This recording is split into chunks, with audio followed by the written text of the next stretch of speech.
वो गाना है ना, करवटें बदलते रहे सारी रात हम, आपकी कसम। और सामने राजेश खन्ना साहब ऐसा कहते हैं कि गम ना करो दिन जुदाई के बहुत हैं कम, आपकी कसम। अब ये इंतज़ार की बात है, दर्द की बात है, दूरियों की बात है, पर ये सभी इमोशंस में एक बात बड़ी कॉमन है, अनएक्सप्रेस्ड इमोशन। जब हम बात दिल की रखते नहीं हैं किसी के सामने या फिर बयां नहीं करते हैं, तभी वो चादरों की सिलवटों में उसका हाल बयां हो जाता है। तो जब भी हो सके, make sure that you express yourself, नहीं तो ये होगा। ये करवटें भी तेरी बेवजह नहीं है, ये करवटें भी तेरी बेवजह नहीं है। कुछ तो है तेरे दिल में जो तूने अब तक कहा नहीं, कुछ तो है तेरे दिल में जो तूने अब तक कहा नहीं। ये करवटें भी यूं बेवजह नहीं। पता है, जब मन भारी होता है ना, तो दो चीजें बहुत भारी हो जाती है। ऑफ कोर्स सिर और वो सब तो है, तकिया भी और वो सिलवटों वाली चादर भी। उसको लाइट रखो, अपनी नींद को लाइट रखो, ताकि जिंदगी ब्राइट रहे। Hi, my name is RJ Vashishth and welcome to my YouTube channel. 1 million subscribers, मेरी जान, पहुंच गए हम। I think this is the first video after 1 million subscribers. Of course live sessions हर रोज रात को 11 बजे होते रहते हैं, उसकी बात ही अलग है। पर ऑफिशियली ये बात यहाँ पे कहना, उस सेगमेंट के जितने भी व्यूअर्स हैं, जितने भी लवर्स हैं, उनको कहना कि हमने 1 मिलियन सब्सक्राइबर्स क्रॉस कर दिए हैं and thank you so much for that, वो इमोशन ही अलग है। तो उस चीज़ को यहाँ पहुँचाने के लिए बहुत बहुत शुक्रिया। अगर आप ना होते, आपने देखने के बाद हमारे चैनल को सब्सक्राइब ना किया होता या फिर किसी और को ना कहा होता, तो आज हम यहाँ ना पहुँचे होते। तो उस प्यार के लिए, उस सत्कार के लिए बहुत बहुत शुक्रिया। आई जस्ट होप कि जैसे आपने अब तक साथ निभाया है, बिल्कुल आगे भी निभाते रहेंगे। जैसे कि वीडियो को लाइक करना, शेयर करना, सब्सक्राइब करना, फीडबैक देना, या फिर लफ्ज़ों के मोती में अगर आप ऐसा कुछ लिखते हैं तो बताते रहना, सो दैट नेक्स्ट चैप्टर में ऐसा यूज़ होता रहे। ये सारी चीज़ें बरकरार रखिएगा, क्योंकि यहाँ पे कंसिस्टेंसी होगी तो यहाँ पे भी कंसिस्टेंसी चलती रहेगी। ठीक है, ठीक है। तो चलिए इसी 1 मिलियन वाली बात के साथ आज के सफ़र का आगाज़ करते हैं। आज कुछ अनछुए इमोशंस की बात करते हैं, बस यूं ही। मैंने एक बात नोटिस की है, हम कभी भी खाली नहीं रह सकते और रहना भी नहीं चाहिए। एक्चुअली कोई चारा भी नहीं है। कैसे आपको बताता हूँ। हमारी ज़िंदगी में कोई भी एक्सपीरियंस होता है ना, उसमें से कुछ ना कुछ तो हमें वापस मिलता ही है। अगर कोई पॉजिटिव एक्सपीरियंस हुआ तो पॉजिटिव यादें, नेगेटिव हुआ तो नेगेटिव यादें, या फिर उसकी नेगेटिव असर। उसके बीच में कुछ नहीं है।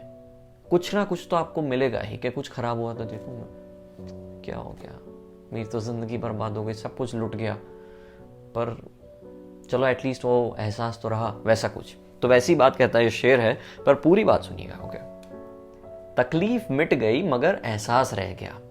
मेरी जान, तकलीफ मिट गई मगर एहसास रह गया। खुश हूं कि कुछ ना कुछ तो मेरे पास रह गया। खुश हूं कि कुछ ना कुछ तो मेरे पास रह गया।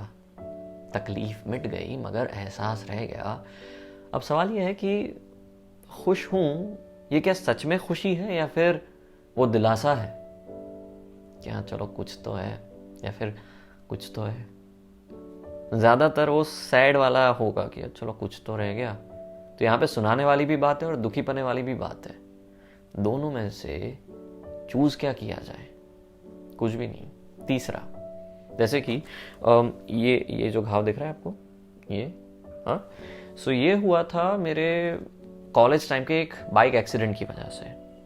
अब वो एक्सीडेंट किसी और की गलती से हुआ, मेरी गलती से हुआ, क्या हुआ मुझे नहीं पता है।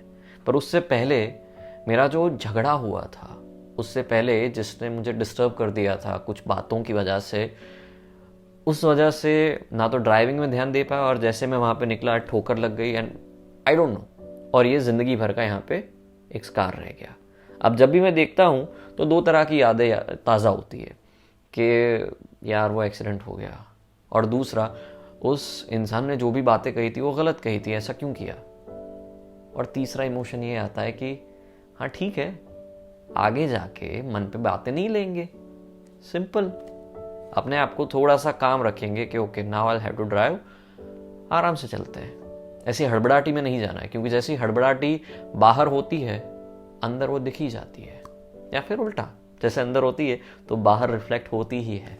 सो इट्स बेटर टू काम योरसेल्फ, यानी कि हालात और उसका जो रिएक्शन है वो ही आपकी ज़िंदगी का नया एक्शन डिसाइड करता है। आपको क्या करना है वो आप ही को तय करना है। कुछ घाव अच्छे होते हैं, हाँ, उसके पीछे का जो इमोशन है या फिर ये नहीं होना चाहिए था, वो बुरी यादों को दे देता है, but I feel it's how you take it. It's difficult but you'll have to train yourself. अभी कॉलेज के दिनों की बात हुई है ना, तो जब जवानी के दिनों का बचपना था तब नया नया इश्क, नया नया क्रश या जो भी कहो, पर जो भी था सच्चा था, वो फीलिंग्स वाला माहौल। तो उसमें ना तू मेरी जिंदगी है, तू मेरी बंदगी है, वो जो गाना है उसको हम लिटरली ले लेते थे। You are my life, I am like hello. अब जब सोचता हूँ तब की बात है, पर ज़्यादातर हम में से लोग अपने पार्टनर को, अपने प्यार को जिंदगी मान लेते हैं, जो कि अनफेयर है, खुद के लिए भी और उनके लिए भी। बिकॉज अगर वो हमारी जिंदगी है तो पानी और ऑक्सीजन का क्या, sorry that was bad one, but या यू गेटिंग मी, कि किसी को आप अपनी ज़िंदगी नहीं बना सकते, क्योंकि जब ये बनाते हो तो आप उस इंसान पे भी प्रेशर डालते हो कि वो हमेशा आपके साथ रहे और आपका ख्याल रखे, जो बाय द वे उनका कोई रिस्पॉन्सिबिलिटी नहीं है। और दूसरा, हमें आदत लग जाती है कि कोई है, we become so dependent emotionally, और जब वो कहीं निकल जाते हैं ना तो ऐसा लगता है कि पूरी दुनिया तहस नहस हो गई, क्योंकि हमने पूरी दुनिया उन्हीं के आसपास रच ली थी। इसीलिए it's very much advisable not to put every egg in one basket, especially when it is the feeling वाला बास्केट। आई नो ये बिजनेस मॉडल वाला एग्जाम्पल है, पर ये इमोशंस में भी उतना ही काम लगता है, रिश्तों में भी उतना ही काम लगता है, क्योंकि जब ये ऐसा लिखता है ना तो दिल पे लगता है। हुआ है तुझसे बिछड़ने के बाद ये मालूम, अहमद फराज साहब की ये बात है कि हुआ है तुझसे बिछड़ने के बाद ये मालूम कि तू नहीं था, तेरे साथ एक दुनिया भी थी, कि तू नहीं था, तेरे साथ एक दुनिया भी थी।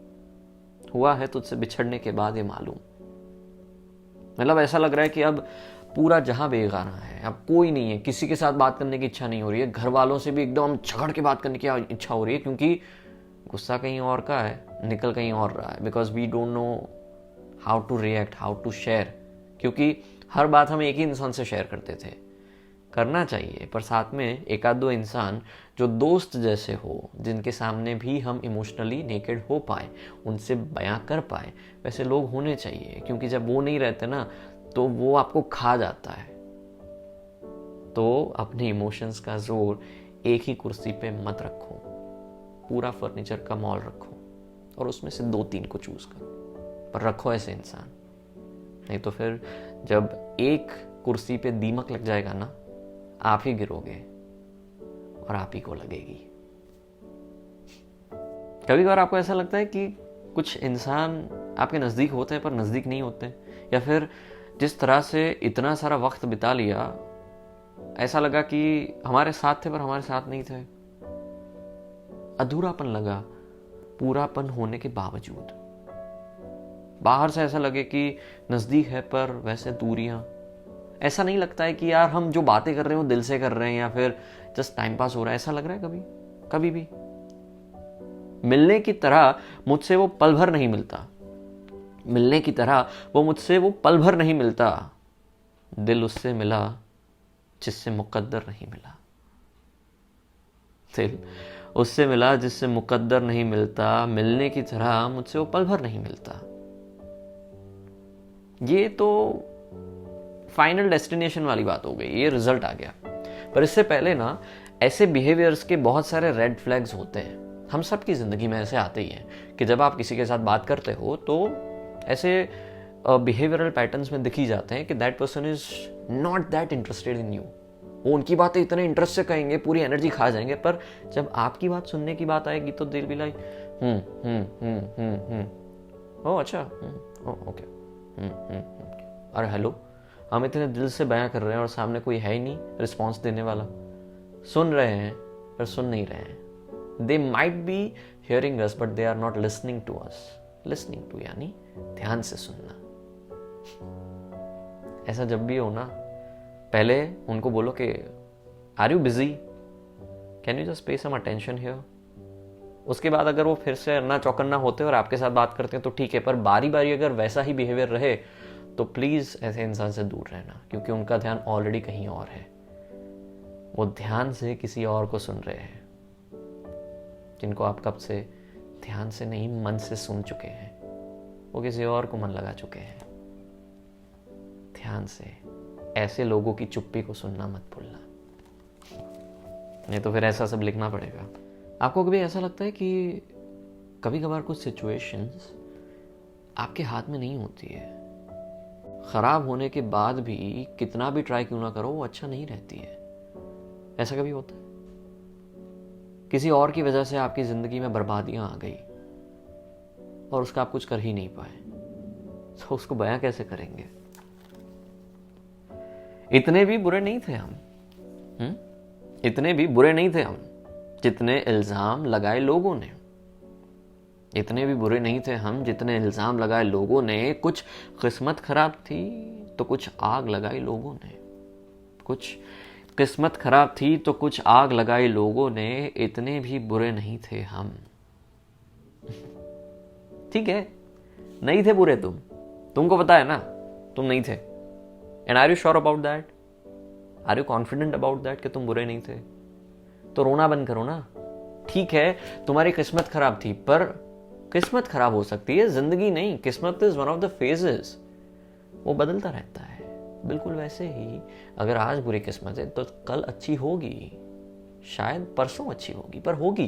पर अगर आप रोते ही रहोगे कि यार बैड लक का बादशाह तो मैं ही हूं, या फिर लोगों ने आग लगाई, तो वो आग को या फिर बैड लक के बादशाह को आप वैलिडेशन दे रहे हो। उसको कह रहे हो कि हाँ वो मेरी जिंदगी है, वही मेरी लाइफ है। यू नो, जब आप एक ही चीज पे रोते रहते हो, मेक श्योर यू नोटिस कि that is becoming your pattern, may be to gain attention या फिर not working for yourself. ये दोनों चीजें हो सकती है, क्योंकि जो लोग एक ही बात पे नहीं रोते हैं ना, वो कुछ नया करते रहते हैं। उनको नए रीजंस चाहिए नई चीजों पे हंसने के लिए, मुस्कुराने के लिए। पर कुछ लोगों को अनफॉर्चुनेटली ऐसी आदत लग जाती है कि यार क्या करूं मैं, मेरी जिंदगी इतनी बर्बाद हो गई भाई साहब। पर भाई तेरी जिंदगी अभी तू बर्बाद कर रहा है या कर रही है, why don't you work on yourself? अब तो पता चला है ना कि दूसरों की वजह से हुआ, तू उसी चीज को रिपीट कर रहा है। इस बार कोई और नहीं, वो तू खुद कर रहा है। बस ये रियलाइजेशन आना बहुत जरूरी है, वरना रोते ही रह जाओगे। एक सवाल पूछोगे खुद को, सटीक सा सवाल है और स्फटिक सा भी सवाल है। जवाब मिले तो बताइएगा। बहुत कम लोग हैं जो मेरे दिल को भाते हैं, बहुत कम लोग हैं जो मेरे दिल को भाते हैं, और उससे भी बहुत कम हैं जो मुझे समझ पाते हैं। उससे भी बहुत कम हैं जो मुझे समझ पाते हैं। सवाल यह है कि उन लोगों के नामों में क्या आप अपना नाम पाते हैं? उन सभी लोगों के नामों में क्या आप अपना भी नाम पाते हैं? बहुत कम लोग हैं जो मेरे दिल को भाते हैं, और उससे भी बहुत कम हैं जो मुझे समझ पाते हैं। उसका मतलब यह हुआ कि जब हम खुद को समझ जाते हैं ना, तो हमें दूसरों के समझ पाने की या ना समझ पाने की कोई ज़रूरत ही नहीं पड़ती। हमारा बिहेवियर ही वैसा हो जाता है कि जो बड़ी आसानी से कम्युनिकेट कर पाता है, फिर सामने वाले लोग आसान से समझ जाते हैं। पर जब हम ही खुद को नहीं समझ पाते ना, तो वैसा ही कंफ्यूजिंग बिहेवियर वहां पे जाता है, और फिर वो हमें नहीं समझ पाते। सवाल पूछिएगा कि क्या उन नामों में आप खुद को भी पाते हैं? चलिए, बहुत सेल्फ रिफ्लेक्शन वाली बातें हो गई।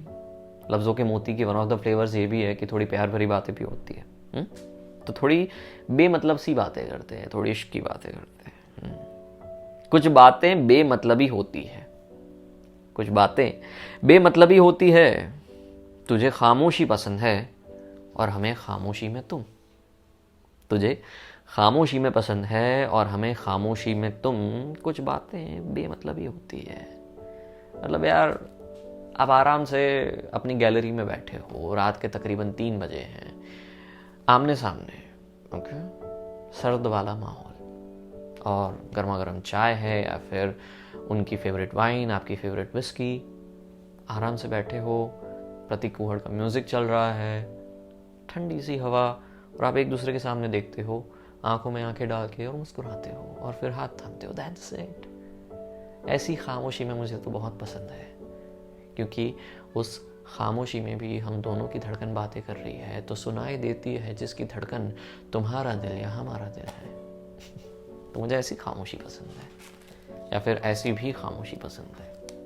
हाँ, क्योंकि हमेशा खामोश रहना अच्छा नहीं लगता। चाय की बात निकली है, कॉफी की बात निकली है, तो एक अच्छी बात आपको सुनाते हैं। हमें तो इश्क है उनकी मौजूदगी से, हमें तो इश्क है उनकी मौजूदगी से। साथ में चाय पीना तो एक बहाना है?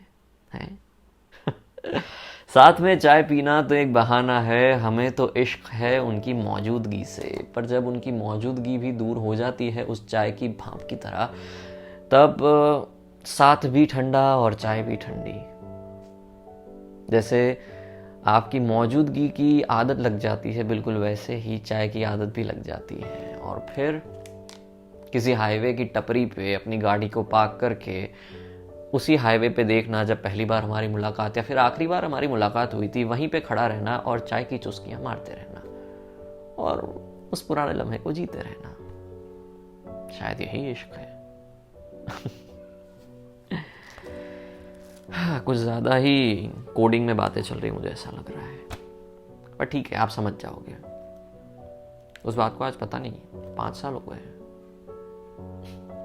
एनीवे, आखिर में एक बड़ी प्यारी सी कविता कल्पना ने लिखी है, बातें कुछ अनकही सी, तो उसी बात को मैं बयां करता हूँ। अंधाधुन मूवी है ना, उसमें एक गाना है, वो लड़की, and it's a beautiful track. Arijit Singh ने बहुत अच्छा गाना गाया है और अमित त्रिवेदी का म्यूजिक। और उस गाने में ना एक लड़की की बात है, वो लड़की अगर मिल जाए तो कहना। और वो जो डिस्क्रिप्शन है यार, वो डिस्क्रिप्शन से ही लड़की से प्यार हो जाए, वैसी कुछ बात, you know, with the idea of that girl, आप उसके प्यार में पड़ जाओ। जिंदगी निभानी नहीं निभानी बात की बात है, वो करना भी नहीं है, पर प्यार होना बहुत बड़ी बात है। तो वैसे ही लड़की से यहाँ से मुलाकात होती है और फिर कुछ यूं बातें होती है। सितारों के जहां को अपना घर बताती है, सितारों के जहां को अपना घर बताती है, वो लड़की बातें सभी किताबी बताती है। वो लड़की बातें सभी किताबी बताती है। कोई पूछे जो सबब उसकी बेतुकी बातों का, कोई पूछे जो सबब उसकी बेतुकी बातों का, जवाब में एक इश्क रूहानी बताती है। जवाब में एक इश्क रूहानी बताती है। स्याह रातों से लगती है यारी उसकी, स्याह रातों से लगती है यारी उसकी, आंखों में सजा अंधेरा काजल बताती है। आंखों में सजा ये अंधेरा काजल बताती है। न जाने कितने शहदाई उसको मिलने की तलब रखते हैं, न जाने कितने शहदाई उससे मिलने की तलब रखते हैं। पता पूछे जो कोई बंजर एक मकान बताती है। और आखिर में जो मिलता है करता है कोशिश उसे समझने की। सबको एक पता नहीं अजीब सी चूल है कि यार इसको मिलूं तो समझूं, पर वो शायद नहीं चाहती कि आप उसको समझो, शायद सुनो भी मत, बस बैठो।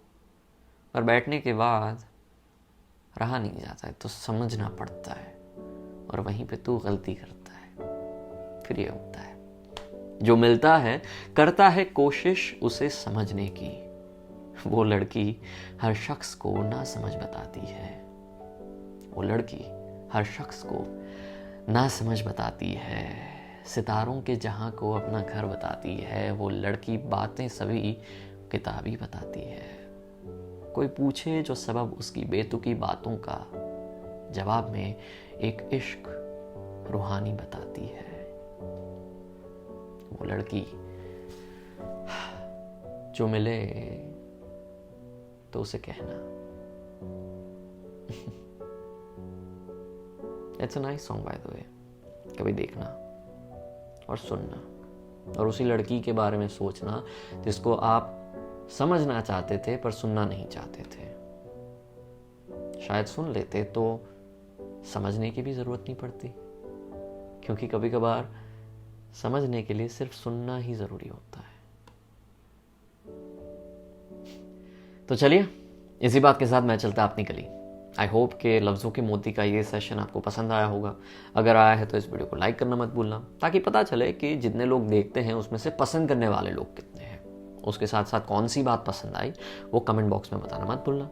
अगर आप ऐसा कुछ लिखते हैं तो वो भी लिखना मत भूलना।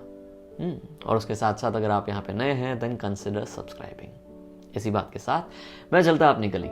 I'll see you very soon in my next video, that would be tomorrow. तब तक आप अपना ख्याल रखिए, कीप मुस्कुराना। Bye bye.